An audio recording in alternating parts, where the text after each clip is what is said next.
Good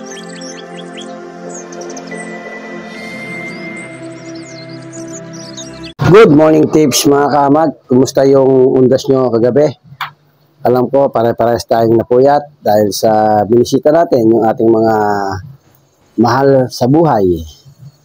At syempre, merong iba tayong mahal sa buhay na malayo at hindi pa natin napupuntahan mga kamag. Bibigyan natin yan ng time para masilip din natin yung nasa malayong lugar na mahal natin sa buhay, na yung mauna mga kamag. Alright? Kumusta yung pagpapatubo natin ng kabuti mga kamag?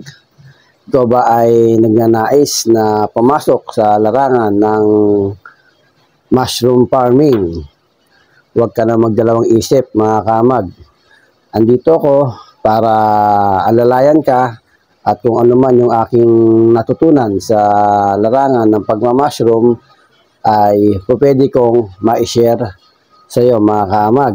Para sa ganun po ay marami po tayong matulungan ng mga walang trabaho na nagnanais na kumita mga kamag. Siyempre, alam natin na napakahirap ng walang trabaho mga kamag. Danas na danas ko yan mga kamag. Talagang sobrang hirap. Pero huwag tayong magpalamon sa sobrang hirap ng buhay. Kinakailangan ay meron tayong matutunan sa pang-araw-araw na nangyayari sa ating pamumuhay. Kumilos tayo, magsipag, magtiyaga, at tingnan ang buong paligid, maghanap tayo ng mga oportunidad na pwedeng makatulong sa atin mga kamag. Ganyan lang mga kamag. Buksan natin ang ating isipan, lawakan natin ang ating kaisipan, lumabas tayo sa anumang comfort zone na kinalalagyan natin, palakihin pa natin yung ating mindset. Baguhin natin yung ating pananaw sa buhay na napakatagal nang hindi naging epekto. Huwag tayo doon sa sinasabing nakasanayan, pero ang buhay, ganun pa rin mga kamag. Walang pagbabago. Tayo mga kamag, kaya ako nasasabi yan, nanggaling din ako dyan.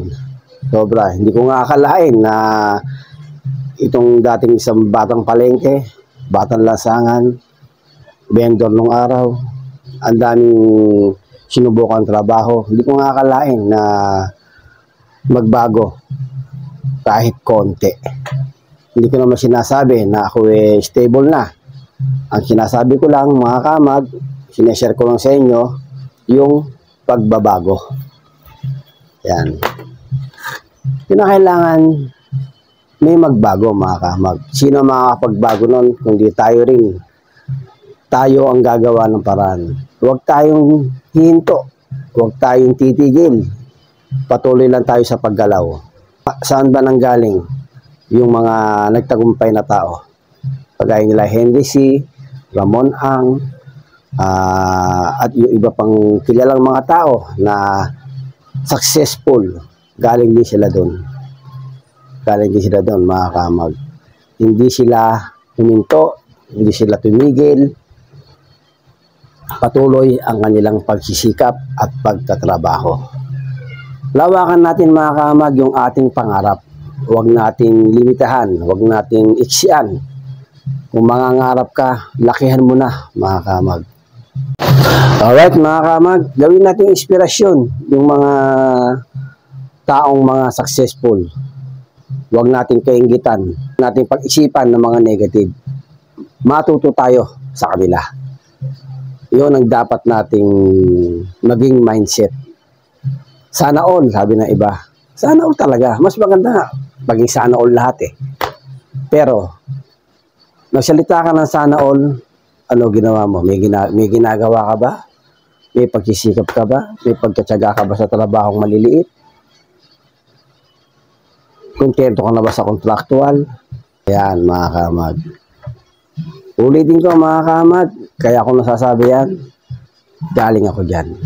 Nagtyaga ako sa maliliit na trabaho, nagtiis ako ng mahabang taon, sa pagiging vendor, pagiging tricycle driver, pagiging security guard.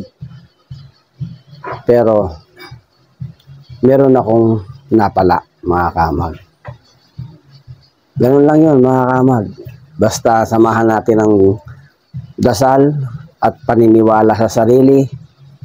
Sabi ko nga, kapag ikaw may magandang kalooban, may magandang kang hangarin para sa kapwa, para sa pamilya, at hindi lang para sa sarili mo, hindi ka pababayaan na nasa taas.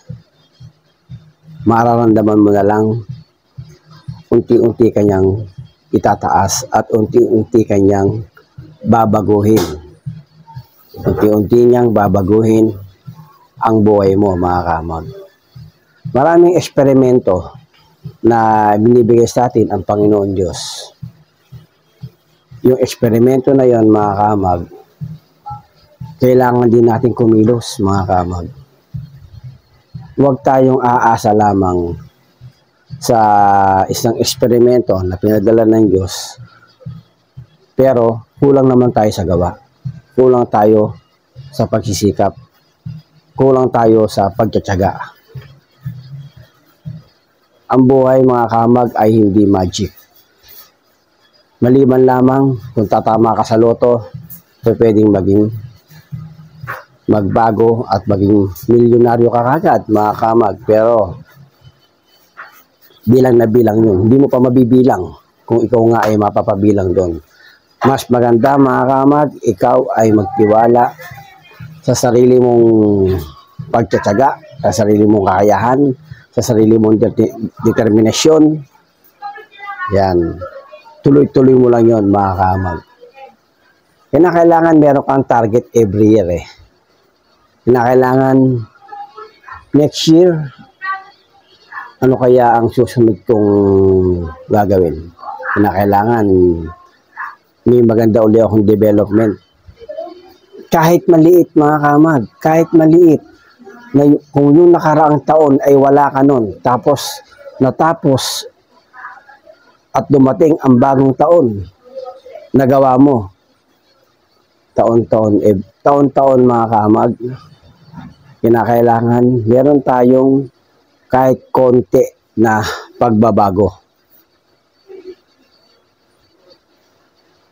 Matuto tayong tawag dito, mag-ipon, magpundar ng mga kapaki-pakinabang na bagay na pwedeng makatulong sa pang-araw-araw nating pamumuhay.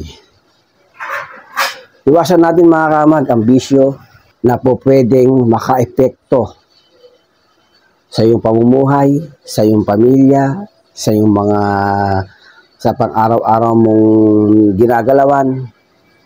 Iwasan natin yan, mga kamag. Gawin natin lagi araw-araw na produktibo ang ating kaisipan. Gawin natin produktibo ang ating mga galaw.